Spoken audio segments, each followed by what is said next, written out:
എങ്ങനെയാവും ഞങ്ങൾ മരിക്കുക? ഒരു കഷ്ണമായി, അതോ രണ്ടോ മൂന്നോ ആയോ?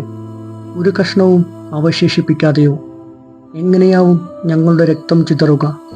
ഞങ്ങൾക്ക് എന്ത് സംഭവിച്ചുവെന്ന് ഉറ്റവർ എങ്ങനെ അറിയും?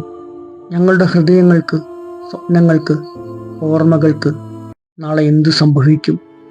ഗാസയിലെ അഭയാർത്ഥി ക്യാമ്പിൽ നിന്നും യുവ എഴുത്തുകാരി ബീസൻ നദിയിൽ എഴുതിയ കുഞ്ഞു കവിതയാണിത്.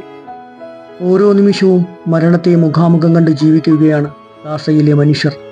സമാധാനത്തോടൊന്ന് കണ്ണടയ്ക്കാൻ, തലചായ്ക്കാൻ കഴിയാതെ ചുറ്റും കണ്ണീരും വിലാപവും ചോരയും പട്ടിണിയും വിശപ്പും ദാഹവും മാത്രം. ജനിച്ചു വീണ പിഞ്ചു കുഞ്ഞുങ്ങൾ മുതൽ പ്രായമായവർ വരെ അവസാനിക്കാത്ത പലായനം തുടർന്നുകൊണ്ടേയിരിക്കുന്നു. ജനിച്ചു വീണ ഇടം ഉപേക്ഷിച്ച് ജീവനും വിശപ്പിനും വേണ്ടി അലയുകയാണ്.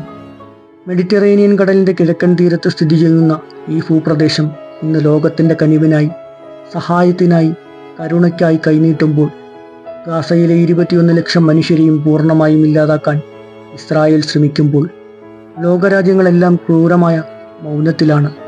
ഈ മരണഭൂമിയിൽ ജീവിക്കുന്ന മനുഷ്യരോട് കൊടും ക്രൂരത കാണിക്കുന്ന, മനുഷ്യാവകാശ ലംഘനങ്ങൾക്ക് നേതൃത്വം കൊടുക്കുന്ന ഇസ്രായേലിനെ എതിർക്കേണ്ടത്, ഗാസയ്ക്ക് ഒപ്പം നിൽക്കേണ്ടത് ലോകസമാധാനത്തിൻ്റെ ആവശ്യം കൂടിയാണ്.